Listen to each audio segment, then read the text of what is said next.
Hello, everybody, and welcome to another Medinea session online. This talk is called Making Performance Opportunities Happen.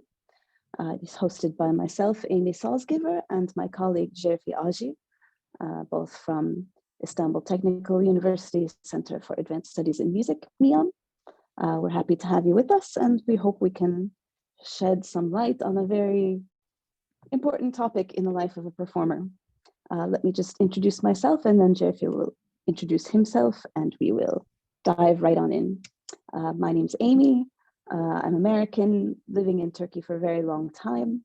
I'm very busy in classical music, but also contemporary music, free improvisation. I'm a percussionist by training. And being a percussionist, it gives me a little bit of access to things outside of just the classical realm. So I hope some of the things that I say will also pertain to jazz and commercial music, concerts, making opportunities. Yeah, and very nice to be with you all. Jerfi, who are you? Yeah. Hello, my name is Jerfi. I'm a classical concert pianist, and I teach piano and music theory courses as a faculty member at Istanbul Technical University's Center for Advanced Studies in Music, just like my colleague Amy Salsgiver.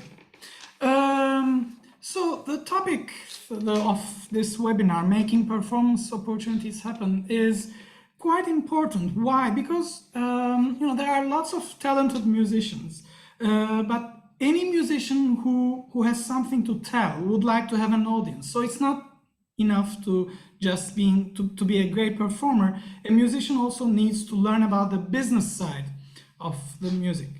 And in an increasingly diverse and competitive music industry, with the rapidly changing scene of performance venues and the nature of performance itself, musicians are trying to get more visibility to improve their understanding of the industry and consequently try to find more performance opportunities.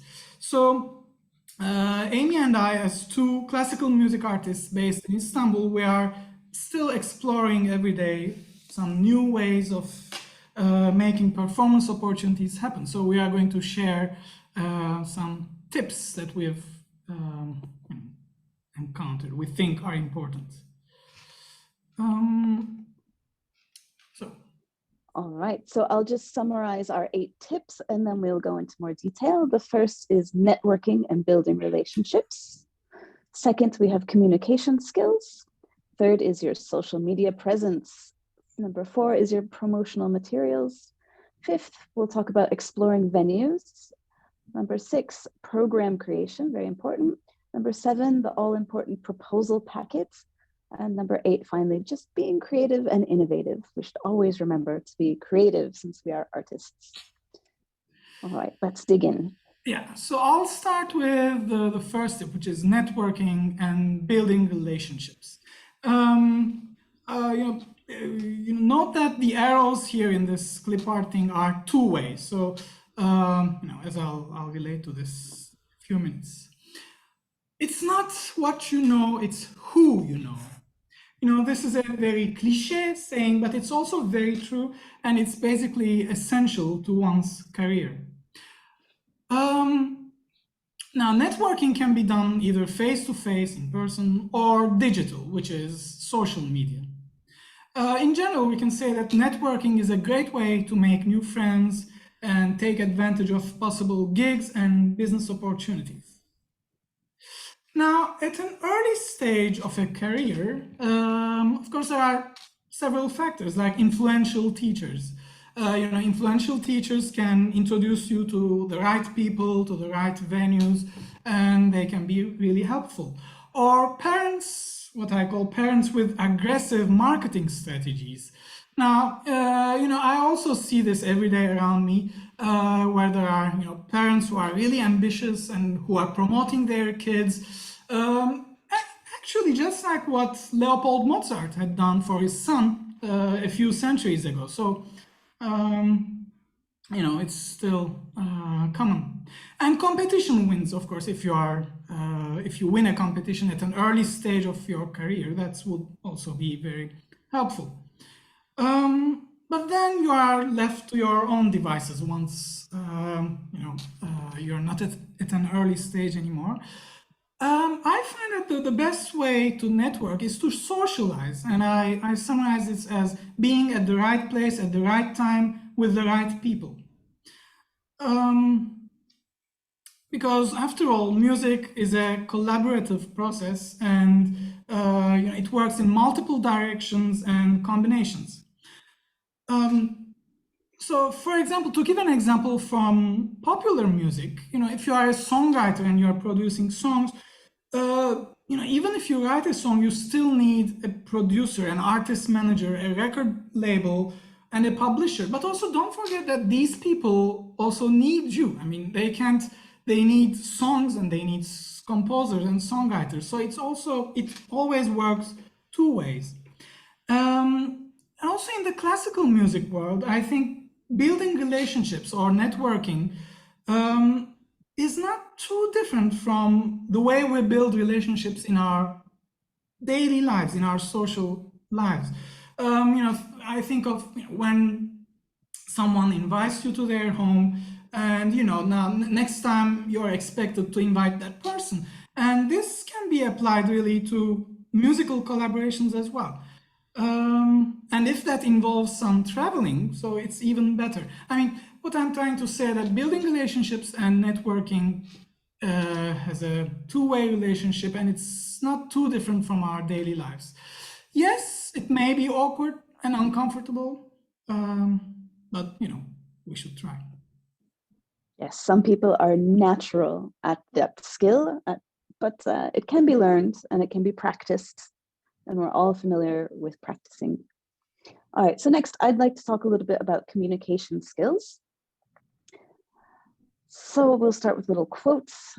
Music is about communication. It isn't just something that maybe physically sounds good or orally sounds interesting. It's something far, far deeper than that. So for communication, it's not just what you say, it's how you say it. And maybe some of these are things you know, but maybe we need to be reminded of from time to time. So first, I would just like to say, always cultivate positive communication with everyone around you, especially if you're asking for something like a performance.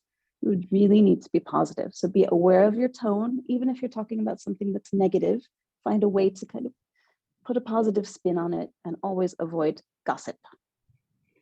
The golden rules are very important, of course. Always be kind, be constructive, and always say thank you. I'm amazed at how often in my musical life, I don't hear people say the word thank you to the people that you are working with, to the people that are maybe helping set up the stage or just organizing behind the scenes. Whenever you have the opportunity, just say thank you. You can't go wrong. And people will remember that if you are nice to them and if you thank them. Now, communication with audience, of course, this is very important. And maybe this is after you have your performance opportunity and you're in it. But also it happens kind of behind the scene and while you're trying to get your audience to your performance. So you want to remember when you're addressing the audience, and you're addressing them at times when you're off stage, for example, in your program notes, in your social media posts, your body language when you're on stage or in a meeting. So always try to just be aware and make sure that you're being inviting, and that ultimately you have this audience in mind in your tone and in the words that you choose. Great. Okay. And of course, don't forget your digital voice. So we don't want to sound like ChatGPT, right? So try to keep your digital posts also friendly, and use those to make your connection. It's a great opportunity there also, because your words are printed on a screen and digitally saved forever. So try to have your own personality come through in your digital voice. And I just want to refer everyone to a very good talk that our colleagues gave about connecting with your audiences, which goes into a bit more detail and has some great thoughts. This is a talk on the Medinea series called Connecting with Your Audience, by our colleagues Robbie Beers and Jane Harrison. So you might be able to check that out. It should be somewhere in the YouTube channel, I'm sure.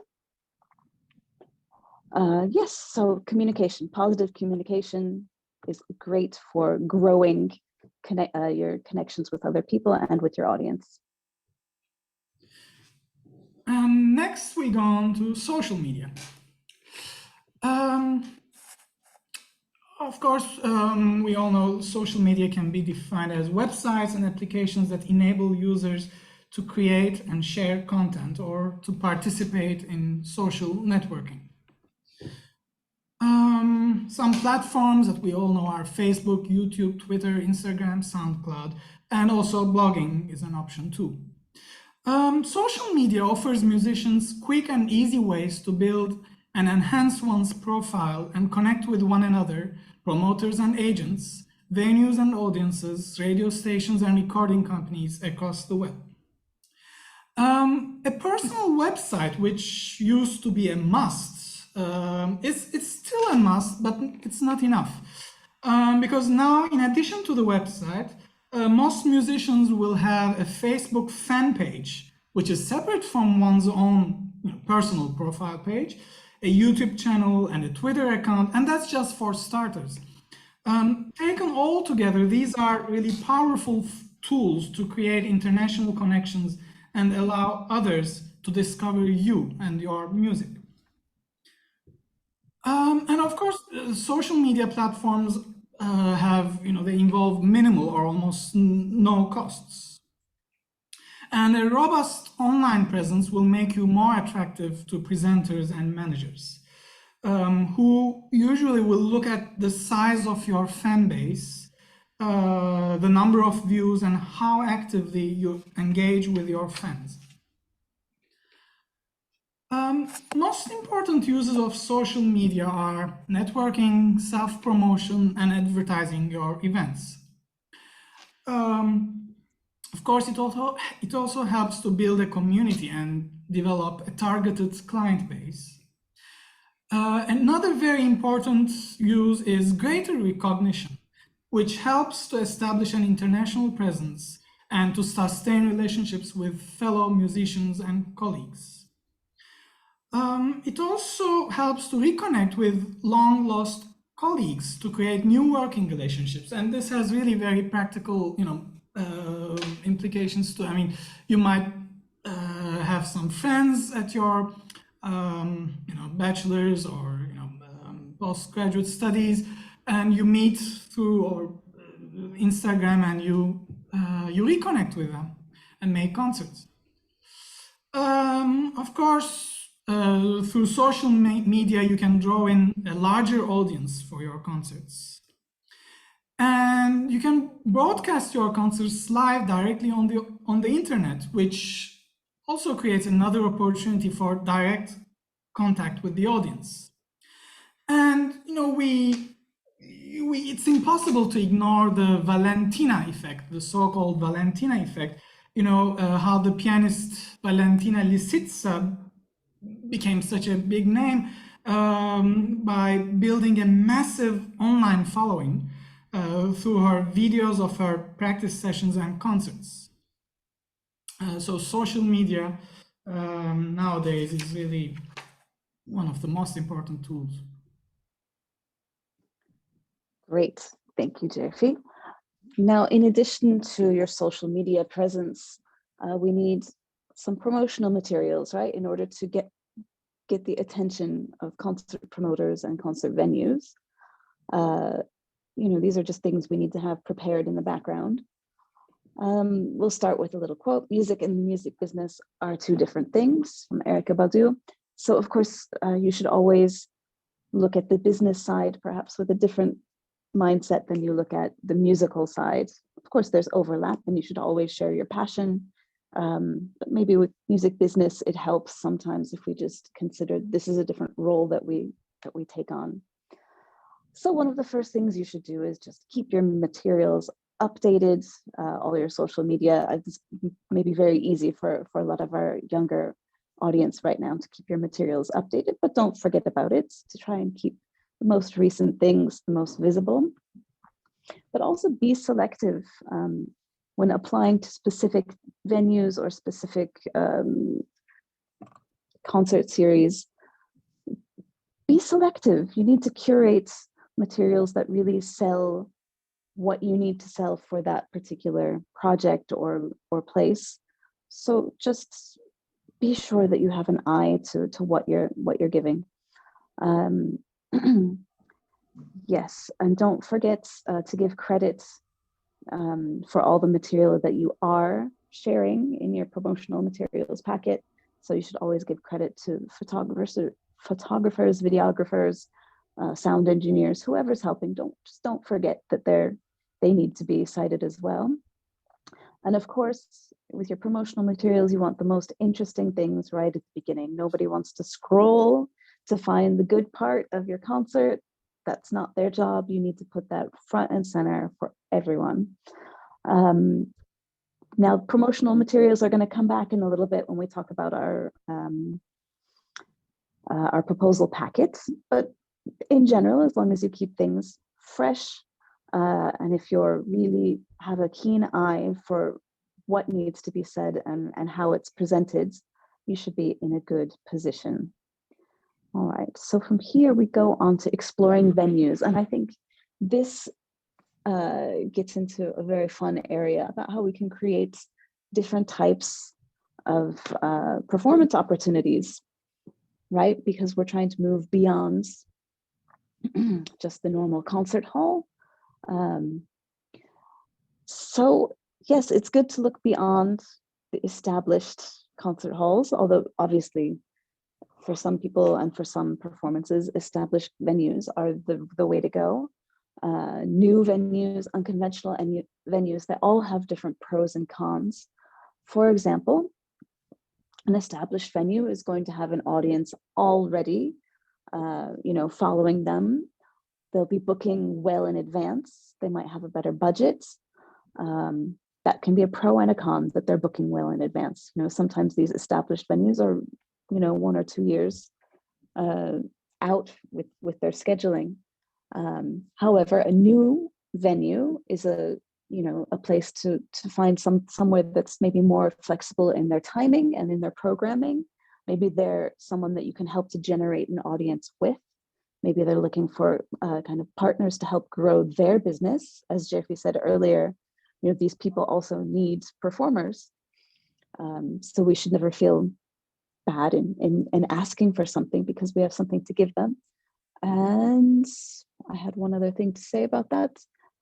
So unconventional places, so not a concert hall, maybe an art museum, maybe a garage, maybe an industrial site. Who knows? The sky is the limit. There may be challenges to performing there, but these can lead to really interesting productions, really interesting collaborative work. So keep it in mind.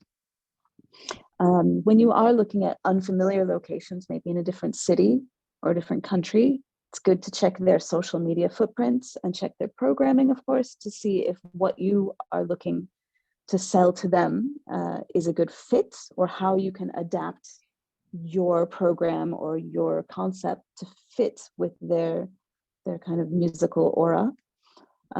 So yes, we need to consider the ethos of the performer, venue, audience, and the program, and make sure all of those things are working together. And this just gives you the best possible chance to show the venue that you've done your homework and you know what they're looking for. That's very important. And that you know what their audience might be expecting, or you have something that you think might be interesting to that audience, a little different for them, but it could be interesting. Go ahead, Jerfi. You have a story to add, I know. Yeah, here, well, I can suggest some other venues that you propose, like other than the garage or industrial space. We can encourage young artists to perform, for example, in universities, in outdoor concerts in the summer, or retirement homes, or to present a site-specific work, or maybe contact companies, for example, a bank headquarter, maybe companies which may have large public spaces which are appropriate, which have a public space appropriate for, say, a free noontime concert, for example. These are all opportunities that need to be created. So let's keep in mind that, as Amy also just said, venues might need us performers as much as we need them. So again, a two-way interaction here. Amy?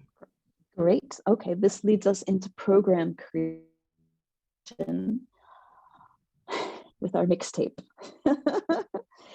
So we need to think about programs for specific places, right? It's not just what we want to play, it's how what we want to play suits the location we're looking at. And we have a little Glenn Miller quote here: a band ought to have a sound all its own, it ought to have a personality. So personality is big in a program, a concept. So these things should, somehow highlight your artistic values.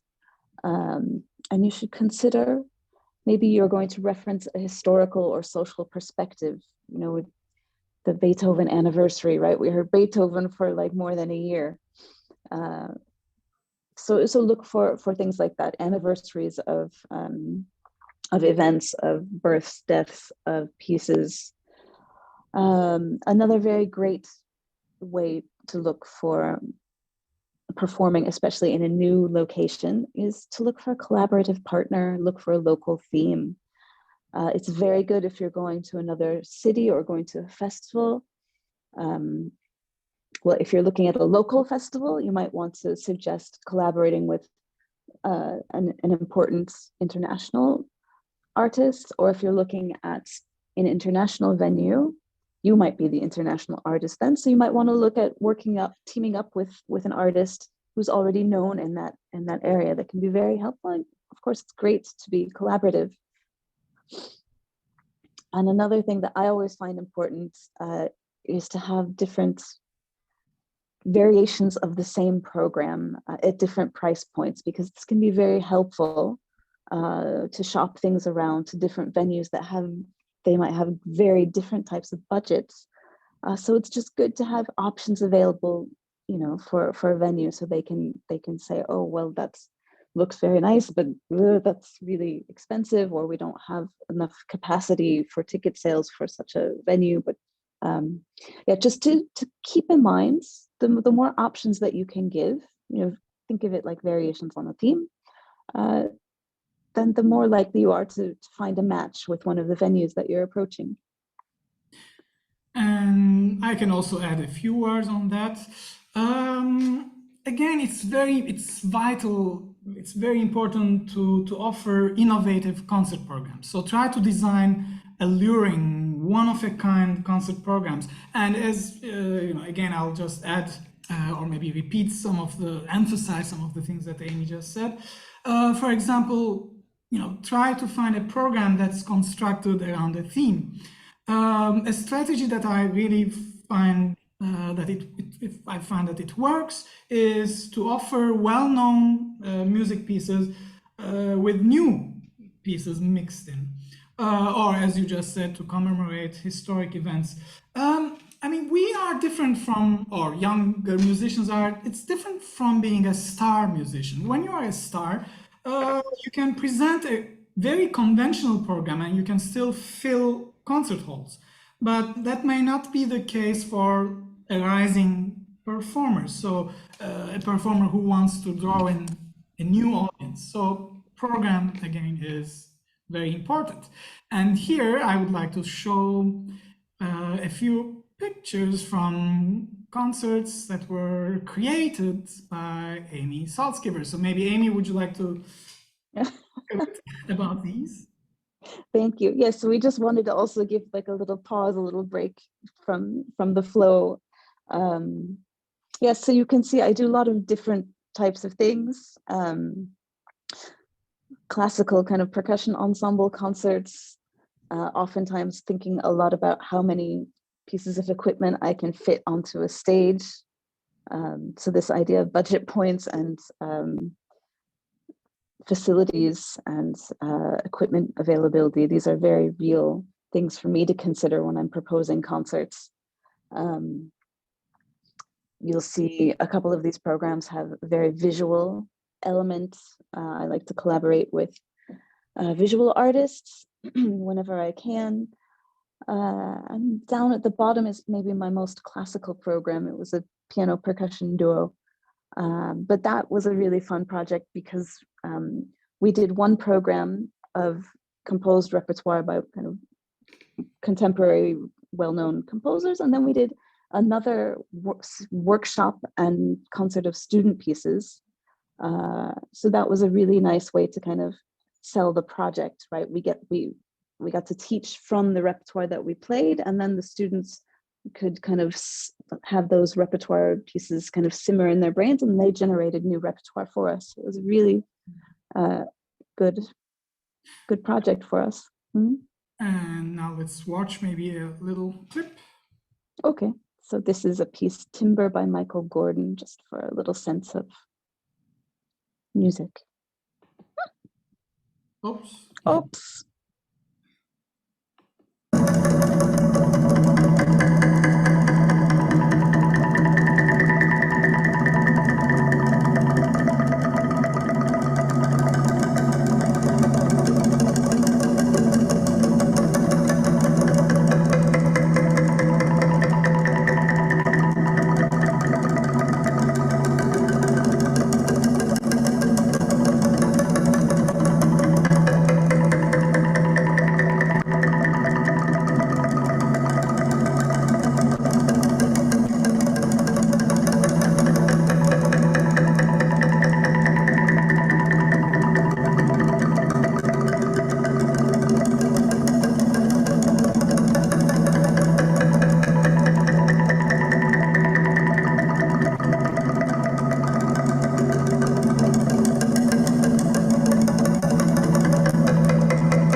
Thank you. All right, now getting into some nuts and bolts. We need to have a proposal packet, right? When we are selling ourselves, our projects to venues. And I just want to remind us of some important things that we need to include, because I think if you didn't have a music business class, then you might not be aware how important this is. Okay, so of course we like to start with quotes. To achieve great things, two things are needed: a plan and not quite enough time. I think we can all relate with that. Not quite enough time. Okay, but let me get into what we need in the proposal packets, right? This is what you print out or make a PDF out of and send to the venues, right? Always keep your contact information very clear at the top on every piece of paper that's sent to them. Just don't forget this. You might send them something fantastic, but if they don't know who you are or how to contact you, all that work lost. I think it's very important that you open with a summary of who, what, when, where, right? Before you really get into all the details and the nuts and bolts. Really keep the beginning very succinct, who you are, what you're doing, when you're doing it, and where you want to do it. So this also very short, talking about the program, the durations, short bio, description, preferred dates if you're on a tour, all of those things. And then later on in the packet, you can give much more detailed information, but they need that summary, like in a cover letter. But this is a little bit different from a cover letter. Okay, so we'll give the detailed information separately. Always break down your budget. Don't just say you need this much money. We'll say you need this much money, but then always break it down. It's very useful. And try to think about as many of the fees that you need to include, right? It's not just your artist fee. There's maybe the management or taxes that need to be included, transportation and accommodation, music rental. Check with your collaborative partners as well. Make sure you're talking for everybody if that's appropriate for the packet that you're making. So you should talk with the visual artist or your sound engineer if that's something you need to bring with you. And I usually suggest adding 5% of padding just in case you forget something or something turns out to be more expensive. Just from my own experience, I find adding a little bit of padding to be helpful. And of course, don't forget the technical writer. Just because we're classical musicians doesn't mean we don't need technical writers. Even if it's just saying, I need 4 chairs without arm rests and 4 music stands and 4 stand lights. I can't tell you how many times stand lights have been forgotten, and they're forgotten because they're not on the technical rider. So just really get in the habit of being very specific about all the things that you need. It's really helpful for the venue to think about their budgeting. So anything that supports your performance based beyond your instrument. So microphones, monitors, electronics, visuals, stand lights, seating types, and any substitutions, especially for microphones. You can have your preferred microphone, your possible substitution microphone. Just give as much information as you can. If you're not sure, you should say that too. It's about having good communication again and being able to have a dialogue with the venue. And here is where, different price points can also come back, because some technical aspects can be really expensive. Maybe you have one idea for a very elaborate integrated performance between music and visuals. So always have kind of a plan B available as well. Okay, super. I think that covers that. Go on, Jerfi. And our last tip is about being creative and innovative. And this will be like a summing up, actually, because there will be some references to the other tips or strategies that we talked about. I love this. Risk-taking and artistic success go hand in hand. It doesn't help to sit and wait to be discovered. That's something to think about. A rising musician today needs to have a combination of musical and entrepreneurial skills.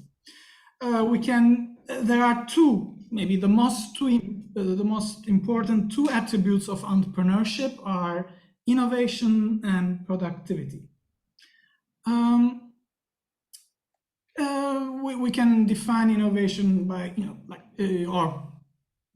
examples for innovation could be developing new artistic visions and walking distinctive paths. And those include an inspired program that we just talked about, sounding fresh in general, your music, your composition, your voice, recognizing professional opportunities that others may have missed. And productivity is, of course, you need to take action. It doesn't only have to be just very innovative, but you have to work for that. You have to take action and work productively. So we can say that being a versatile musician and a curious musician, open to different styles, genres, and forms of music making is quite crucial. Well, this is easier said than done.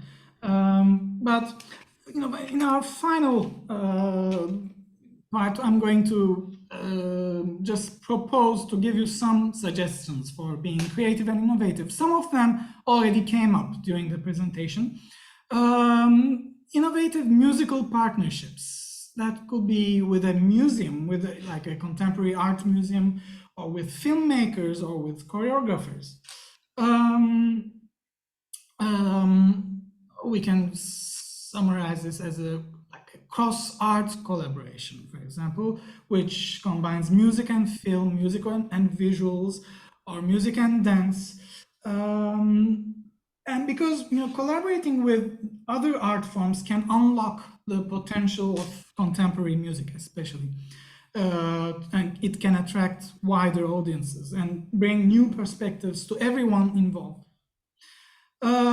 We can also mention artificial intelligence, because AI is now a new, you can also incorporate AI, I don't know if you can, into your projects. Now I wanted, this will be our last slide, so we'll have some time for question and answer. I wanted to give you an excerpt of a concert that I can say created. That doesn't happen usually, but this is an example where I was able to collaborate with a collaborate with a composer / visual designer who came up with some visuals which were produced live as I was playing the music during the concert. So I'll show you a very short clip of that concert, which we called Looking Through Sound. And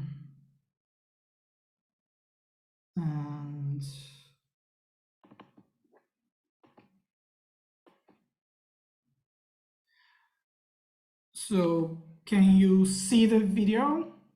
Now I'll start.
Skip a little to the end.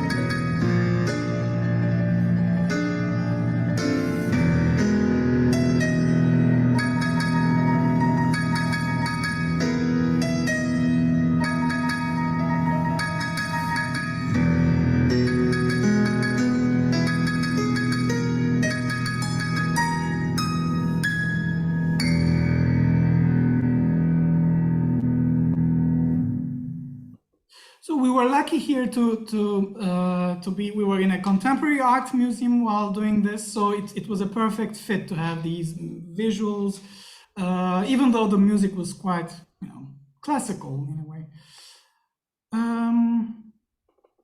So going back to our presentation, and that's the end. Thank you for your attention. And as a last slide, we wanted to share also some sources that we